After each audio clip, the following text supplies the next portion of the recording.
"You foolish girl, Margaret," my mother-in-law sneered, waving the papers in my face. "Did you really think Anthony would share anything with you? You signed everything away." I sat at my kitchen table calm, watching her ruin the edges of what she thought was my defeat. Her fancy clothes and perfect hair couldn't hide the smugness on her face. "You should read those papers again," I said quietly, sipping my tea.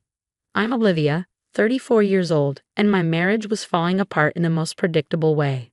My husband, Anthony, had fallen for his 23-year-old secretary. Typical. But what wasn't typical was how I had prepared for this. Margaret expected me to cry, to beg. Instead, I was calm, even smiling. "These are the papers you signed last month," she insisted, pointing at my signature, "giving up all claims to Anthony's money and property. His lawyer made sure of it." I nodded. "Oh yes, Anthony's lawyer, the one you recommended. Mr. Peters, wasn't it?" Margaret's smugness wavered. For the first time, she looked unsure. "What are you saying?" she snapped. "Mr. Peters is one of the best. He's handled our family's legal matters for years." "Oh, I know," I said, getting up to refill my cup. "Just like I know about the other papers I signed that day. 3 months ago, I noticed the signs, late nights, secret calls, sudden interest in his looks. But what really gave it away was Margaret. She visited more often, always suggesting I protect the family assets. "You should keep your inheritance separate," she'd say. "Let Anthony handle investments." She always had a story about some poor wife who lost everything in a divorce. I played along, pretending to be the naive small-town girl she thought I was. What she never realized was that I had been watching and learning for 8 years. Margaret's confidence cracked. "What other papers?" she asked, nervous now. I walked to my home office, with Margaret following behind. From my drawer, I pulled out a thick envelope. "You see, when I saw those documents, I had my own lawyer check them. And she found something interesting. Anthony had been hiding money." Margaret's face turned pale. "You had no right." "I had every right," I interrupted. "I'm his wife. And when my lawyer saw the hidden accounts, the property transfers to your name, she told me to sign your papers, and mine too." I spread out the documents, 8 years of financial records, bank statements, property transfers, and most importantly, emails between Margaret and Anthony, plotting to leave me with nothing. "Did Anthony tell you about his offshore account?" I asked, "or did you help him set it up?" Margaret sank into the chair. "You're bluffing," she whispered. I smiled and held up a printout. "Passwords are usually something personal. Anthony always used your birthday. So sweet, right?" Her face drained of color as she saw her own words in black and white. Emails where she advised Anthony on hiding assets. "You really thought I'd sign away my rights without a backup plan?" I asked. "You taught me well how to protect family assets." Margaret reached for the papers, but I pulled them back. "These are copies. The originals, with my lawyer, along with recordings of all our talks about finances." A noise at the door made us turn. Anthony stood there flustered. Behind him, his secretary sat in the car, looking unsure. "Mom," he called, then froze when he saw the papers. "What's going on?" I smiled, gathering everything into the envelope. "Perfect timing. We were just talking about the documents you had me sign, and some other things you might want to hear." His confusion was almost funny. Like his mother, he thought he was smart. He never imagined the quiet girl he underestimated had been planning all along. I gestured toward the kitchen table. "Let's talk, all of us, about how this divorce is going to work." As I walked past a mirror, I caught my reflection. I looked exactly how Margaret always claimed I wasn't: strong, confident, and completely in control. This wasn't the ending I wanted for my marriage, but it was the one I prepared for. And as I laid out my terms, I knew one thing: Margaret would never call me unworthy again. The next morning, Anthony and Margaret sat across from me at our kitchen table, their faces a mix of anger and disbelief. My lawyer, Diana, spread out the documents between us, her professional demeanor a stark contrast to Margaret's barely contained rage. "This is blackmail," Margaret hissed, her perfectly styled hair slightly disheveled from running her hands through it repeatedly. "We'll fight this." Diana raised an eyebrow. "Mrs. Henderson, I'd advise against using that term. Everything my client has gathered is perfectly legal documentation of financial fraud and attempted asset concealment. Would you like me to detail the potential criminal implications? I watched Anthony shift uncomfortably in his seat. The confident businessman who planned to leave me with nothing now looked like a schoolboy caught cheating on a test. His young secretary was notably absent. Apparently, the prospect of a lengthy legal battle had dampened the romance. Let's review what we discovered, Diana continued, her voice crisp. Multiple unauthorized transfers from joint accounts, property titles altered without spousal consent, and documented evidence of conspiracy to commit fraud.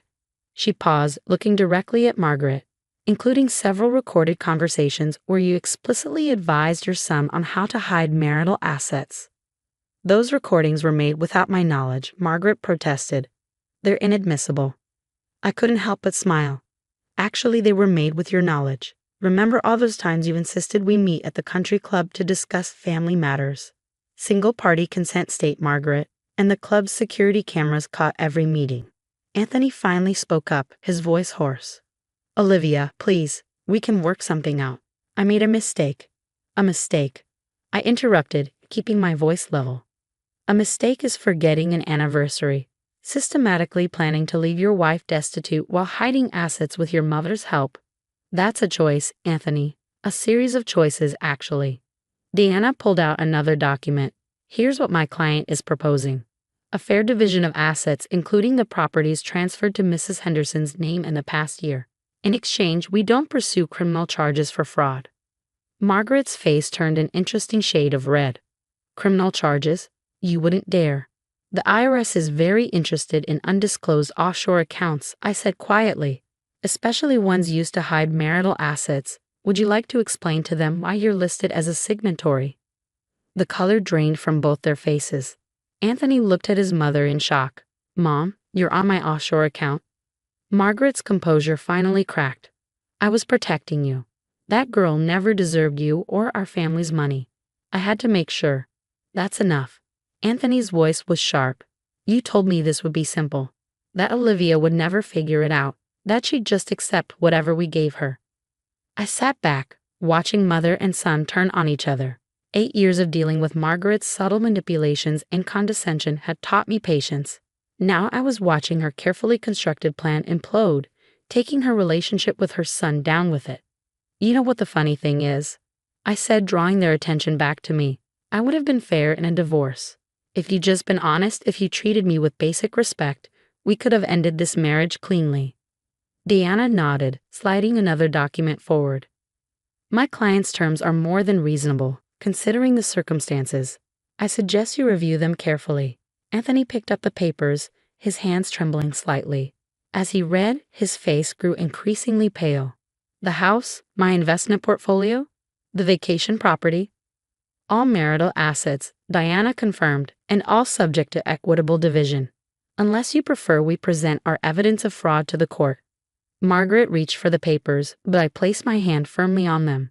You don't get a say in this anymore, Margaret. This is between me and my husband. Ex-husband, she snapped. Not yet. I corrected her. And until the divorce is final, every asset transfer you helped him make is subject to scrutiny. Shall we discuss the condo you put in your name last spring? The fight seemed to drain out of her. For the first time since I'd met her, Margaret looked her age, the carefully maintained facade of superiority crumbling. Anthony stared at the papers for a long moment before looking up at me. You planned this all along, didn't you? You knew what we were doing. I shook my head. No, Anthony, I just learned from watching your mother. She always said to protect myself, keep records, be prepared. I took her advice. I just don't think this is what she had in mind. Diana began gathering her documents. We'll need your decision by tomorrow. After that, we proceed with filing our evidence with the court. As they stood to leave, Margaret paused, turning to face me. I never thought you were good enough for him, she said, her voice bitter. I smiled. No, Margaret. You never thought I was smart enough. That was your mistake. 1 year later, I stood in my new apartment overlooking the city, a glass of wine in hand, watching the sunset paint the sky in shades of orange and pink. The divorce had been finalized 6 months ago, and life had taken an unexpected but wonderful turn. Diana called me that morning with the final update. The last property transfer is complete, she said, her voice carrying a note of satisfaction. Everything's settled exactly as we agreed. How's Margaret handling it? I couldn't help but ask. Diana chuckled. Last I heard, she's living in that condo she tried to hide. The one she insisted was bought with her personal funds. Turns out the paper trail led straight back to marital assets. She's lucky we didn't pursue fraud charges. I took a sip of my wine, remembering the day Anthony finally signed the divorce agreement. His young secretary had long since disappeared, probably realizing that a man who would conspire with his mother to defraud his wife wasn't the best choice for a future partner. The doorbell rang, pulling me from my thoughts. It was Emma, my sister, carrying takeout and wearing a broad grin. "Ready to celebrate?" she asked, setting the food on my kitchen counter. 1 year since Operation Takedown the in-laws commence. I laughed, grabbing plates from the cabinet. "You're enjoying this way too much." "Are you kidding?"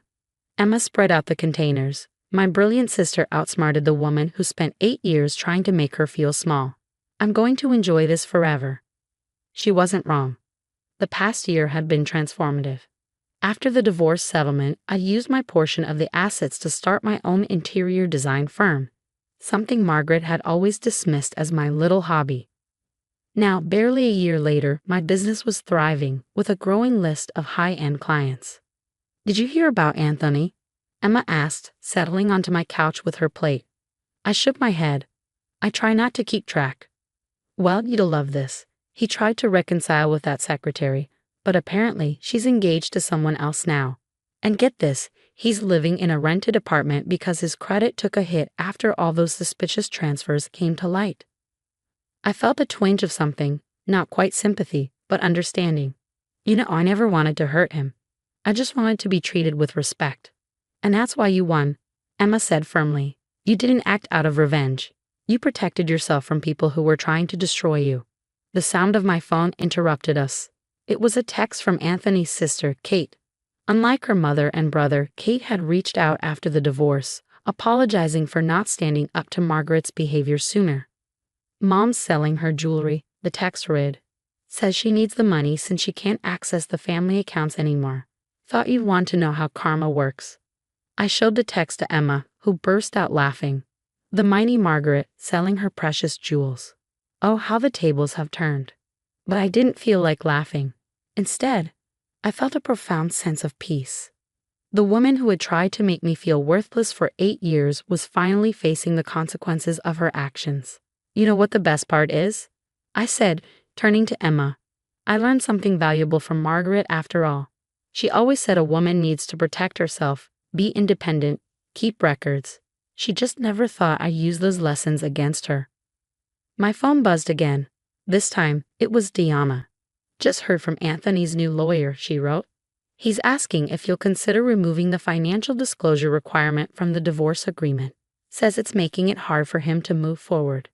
The requirement that Anthony disclose all financial transactions had been my idea, a safeguard against any future attempts to hide assets. It was completely legal and, given his past behavior, entirely reasonable. "Tell him the agreement stands," I typed back. "Some lessons need to be remembered." Emma raised her glass. "To my sister, who turned the tables on the people who underestimated her." I clinked my glass against hers, but my toast was different. To lessons learned, strength found, and peace earned.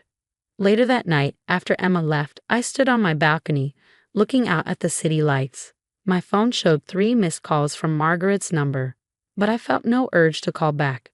Whatever crisis she was facing, it wasn't my problem anymore. I thought about the scared, insecure woman I'd been when I first married Anthony, so eager to please his family that I let them diminish me. That woman was gone, replaced by someone stronger, wiser, and finally free from the need for their approval. The next morning, I went to my office, where my design firm was buzzing with activity. My latest client, a wealthy divorcee, had specifically sought me out after hearing my story through the grapevine. "I want someone who understands the importance of protecting yourself," she'd said during our first meeting. "Someone who knows how to build something beautiful from a difficult situation." As I looked around at my growing business, my supportive sister, my true friends, I realized that Margaret had been right about one thing. I wasn't good enough for her son. I was too good for their whole toxic family. The last time I saw Margaret was at a charity event 6 months after the divorce. She was wearing noticeably less jewelry, her designer outfit from last season. She tried to avoid me, but I caught her eye across the room and smiled, raising my glass in a small salute. She turned away quickly, but not before I saw it.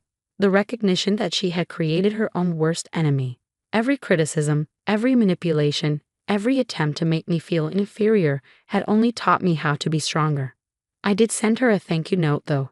After all, she'd spent 8 years teaching me exactly how to protect myself from people like her. It seemed only right to acknowledge the lesson.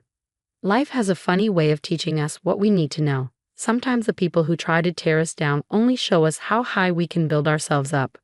Margaret had wanted to prove I wasn't good enough. Instead, she proved I was stronger than anyone, including myself, had ever imagined. And that was worth more than any property settlement could ever be.